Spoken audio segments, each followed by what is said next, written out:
रश्मि एक छोटे से गांव की रहने वाली थी।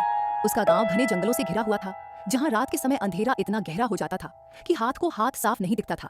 गांव के लोगों का मानना था कि जंगल में भूत प्रेत और अजीबोगरीब आवाजें सुनाई देती हैं। रश्मि हमेशा से ही इन कहानियों को सुनकर डर जाती थी, लेकिन उसने कभी इन पर विश्वास नहीं किया। वो एक विज्ञान की छात्रा थी और हर चीज को तर्क और वैज्ञानिक दृष्टिकोण से समझने की कोशिश करती थी। एक दिन रश्मि के दोस्त ने उसे एक चुनौती दी। उसने कहा, रश्मि, तुम इतनी बहादुर हो ना, तो क्या तुम आज रात जंगल में अकेले जा सकती हो? वहाँ एक पुराना मंदिर है जहाँ से अजीब आवाजें आती हैं। अगर तुम वहाँ जाकर सुबह तक रुक सको तो मैं मानूंगा कि तुम सच में बहादुर हो। रश्मि ने चुनौती स्वीकार कर ली। उसे लगा कि यह सिर्फ एक मनोवैज्ञानिक खेल है और जंगल में कोई भूत प्रेत नहीं होते। वह रात को जंगल की ओर चल पड़ी। चांदनी रात थी, लेकिन जंगल के घने पेड़ों के कारण रोशनी बहुत कम थी। रश्मि ने टॉर्च जलाई और मंदिर की ओर बढ़ने लगी। जैसे जैसे वह मंदिर के पास पहुंची, उसे अजीब सी आवाजें सुनाई देने लगी। वह आवाजें ऐसी थी जैसे कोई रो रहा हो या फुसफुसा रहा हो। रश्मि ने अपने आप को समझाया कि यह सिर्फ हवा का शोर है या फिर किसी जानवर की आवाज। वह मंदिर के अंदर चली गई। मंदिर बहुत पुराना और टूटा फूटा था। वहां की दीवारों पर मकड़ियों के जाले लटके हुए थे और फर्श पर धूल की मोटी परत जमी हुई थी। रश्मि ने मंदिर के बीच में बैठकर अपना फोन निकाला और संगीत सुनने लगी ताकि उसे डर न लगे। लेकिन अचानक उसका फोन बंद हो गया। उसने देखा कि उसका फोन पूरी तरह से डिस्चार्ज हो चुका है, जबकि वह पूरी तरह चार्ज था। रश्मि को लगा कि शायद उसका फोन खराब हो गया है। वह फिर से टॉर्च जलाकर मंदिर के चारों ओर देखने लगी। तभी उसने एक आवाज सुनी, रश्मि, रश्मि।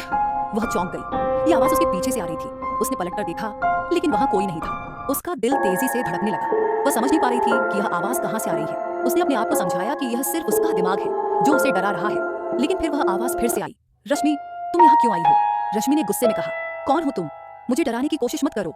तभी उसने देखा कि मंदिर की दीवार पर एक छाया बन रही है। वह छाया धीरे धीरे बढ़ने लगी और एक आकृति में बदल गई। ये एक औरत की आकृति थी जिसके बाल बिखरे हुए थे और चेहरा पीला और डरावना था। रश्मि की सांसें रुक गईं। वह चिल्लाना चाहती थी, लेकिन उसका गला सूख गया था। छाया ने धीरे से कहा, रश्मि, मैं तुम्हारी माँ हूँ। रश्मि ने आंखें फैलाकर देखा। ये सच में उसकी माँ की आवाज थी, लेकिन उसकी माँ तो 5 साल पहले ही गुजर चुकी थी। रश्मि ने कांपते हुए पूछा, माँ, तुम यहाँ कैसे? छाया ने कहा, मैं तुम्हें बचाने आई हूँ। ये मंदिर शापित है। यहाँ जो भी रात को आता है वह कभी वापस नहीं जाता। तुम्हें यहाँ से भाग जाना चाहिए। रश्मि ने डर के मारे हाँ में सिर हिलाया। वह जल्दी से उठी और मंदिर से बाहर भागने लगी। लेकिन जैसे ही वह बाहर निकली, उसने देखा कि जंगल का रास्ता गायब हो चुका है। वह एक अंतहीन अंधेरे में खड़ी थी। उसके चारों ओर सिर्फ घना कोहरा था। तभी उसने फिर से वही आवाज सुनी, रश्मि, तुम यहाँ फंस गई हो। रश्मि ने चिल्लाकर कहा, माँ, मुझे बचाओ। लेकिन कोई जवाब नहीं आया। वह अकेली थी उस अंधेरे और कोहरे में। उसने महसूस किया कि उसके पैरों के नीचे से जमीन खिसक रही है।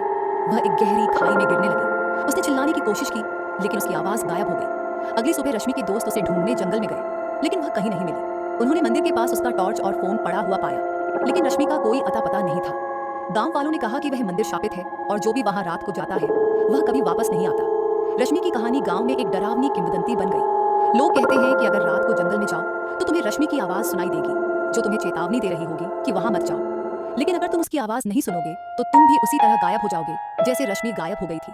और इस तरह रश्मि की डरावनी कहानी हमेशा के लिए गांव के इतिहास का हिस्सा बन गई।